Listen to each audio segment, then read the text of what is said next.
So in the camp, they took you through interviews, spotting. Of course, you got track time, marketing. We went through a lot of classes. We went through a chassis class. They did tell us to check the stagger on the tires. And, of course, like, once you're in, like, the spotlight for something, of course your brain, like, shuts down at that very moment. Like, I have no idea what to do. And I've checked stagger with my dad a couple of times, but instead of the stagger Bar. Yeah. Instead of the stagger bar, they gave us a tape.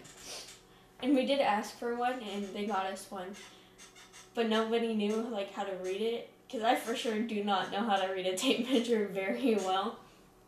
I do know that there's 16 lines in between the big numbers, so a little farther than my mom is. You're a carpenter's daughter, and you can't read a tape measure. I'm in school right now. I'm not working for him. But, like, the tires weigh more than I did. Yes. They probably still do. So they don't weigh more than you. If they weighed over 100 pounds each, we're in trouble. They're heavy for me. I'll give you that, yes. So, you were in the verge of getting yourself injured before going to the challenge camp. The big thing was that I had to walk normal. I remember walking out of the hotel room, I was like, don't want to do this. Like, it hurts. Yeah. And we had to go by the store, and my mom bought tape. Luckily, it was a duct tape. That's what she got told to buy. And wrapping it around my foot, which it eased it because I did have an ankle brace. Right. But it wasn't helping with the shoe. Because Oh, with the racing shoes, they're not tight, so then the brace isn't tight, so it's not really doing anything. right. So I remember wrapping it, and everyone was all like, are you okay? I was like, I'm fine. But we did it maybe like right before I went out in the car, so it wasn't like as irritated because I wasn't walking around a lot. Right. Even though I remember Debbie yelling at me for not having my foot up and walking around because it puts less weight on it when you're doing that. Yeah. But I remember driving the car and like maybe it was because I wasn't putting weight on it, but I was pushing on the gas pedal and there was some pain there because I would have to move my foot. Yeah. And I remember my dad asking me like, how's it feel? Like going to my foot instead of the car. And it was like, it wasn't painful at the time, but I remember getting out of the car, I was like, ooh. It's because you weren't thinking about it in But the car. yeah, I was like more worried about like driving and like having fun instead of my foot. And like I get out and like I remember jumping down from the car and it was just like, whoa, like I was still hurt. And I remember getting undressed and everything, and I had a black stripe up my leg, and some of the kids asking like what it is, and like when I was telling them, they're like, "You're brave."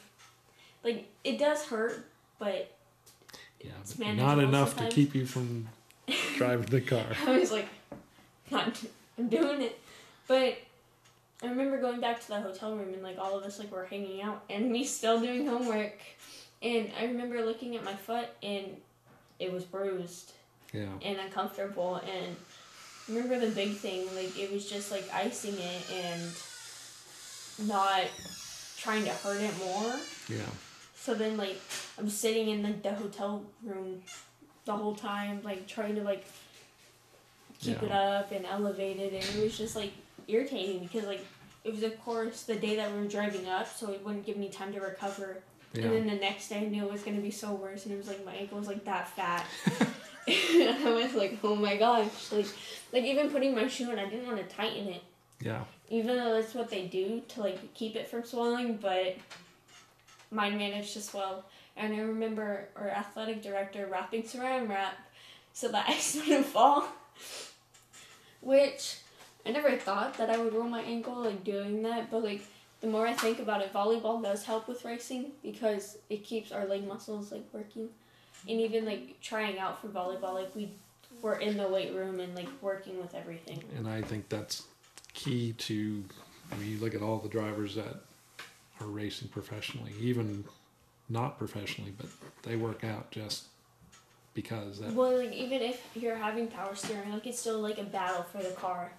Like it's easier for me. It's easier than the Bando to handle.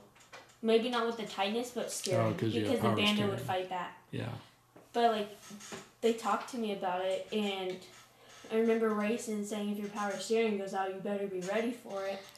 And that requires a lot of upper body strength. Which I don't have a lot of. And I've never lost my power steering. Hopefully I don't. Yeah. But I feel like one thing is, I feel like I've heard a lot of people like talking about it and like they've explained what it feels like. That I might be prepared when it happens. But I don't know if I would be able to handle it for 70 laps. Yeah, that's a lot of work.